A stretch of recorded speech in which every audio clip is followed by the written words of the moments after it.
Visa নীতির চাপে বাংলাদেশিরা, শ্রমবাজার ঘিরে আশঙ্কা।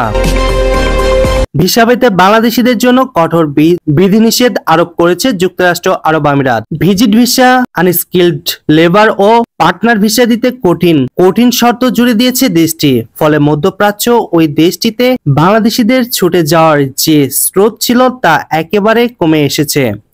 সাম্প্রতিক রেমিটেন্স পাঠানোর শীর্ষ রয়েছে আরব আমিরাত, কিন্তু এই ভিসা নীতি অব্যাহত থাকলে দেশটিতে অবস্থানরত বাংলাদেশি ব্যবসায়ী ও শ্রমিকরা ব্যাপকভাবে ক্ষতির সম্মুখীন হওয়ার আশঙ্কা করছে প্রবাসীরা। দীর্ঘদিন ধরেই ভিসার মেয়াদ শেষের অবৈধভাবে বসবাস, লিঙ্গ পরিবর্তন, সনদ জালিয়াতি সহ বিভিন্ন সময়ে নানা অনিয়মের অভিযোগ উঠে এসেছে আমিরাতে থাকা বাংলাদেশিদের বিরুদ্ধে। এই প্রবণতা ঠেকাতে দেশটিতে বিভিন্ন ক্যাটাগরির ভিসার ব্যাপক কঠোরতা নিয়ে এসেছে দেশটি।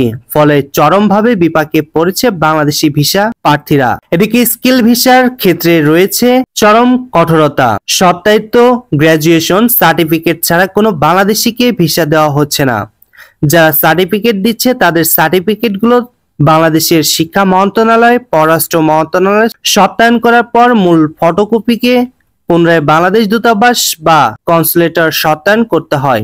এরপর আমিরাতের বৈশ্বিক মন্ত্রণালয় থেকে সত্যায়নের পর মিলবে চাকরির ভিসা। কমিউনিটি নেতারা বলেছে, আমিরাতের নতুনভাবে যে ভিসা নীতি প্রণয়ন করা হয়েছে এর ফলে বাংলাদেশের ক্ষতিগ্রস্ত হওয়ার সম্ভাবনা রয়েছে। তাদের মতে, যদি দ্রুত ভিসা নীতি সহজ করার জন্য কূটনৈতিকভাবে উদ্যোগ নেওয়া হয়, রেমিটেন্স প্রবাহ কমে যাওয়ার আশঙ্কা রয়েছে। ধন্যবাদ সবাইকে। পরবর্তী নিউজ আপডেট পেতে নিউজ 24 এর সাথেই থাকুন।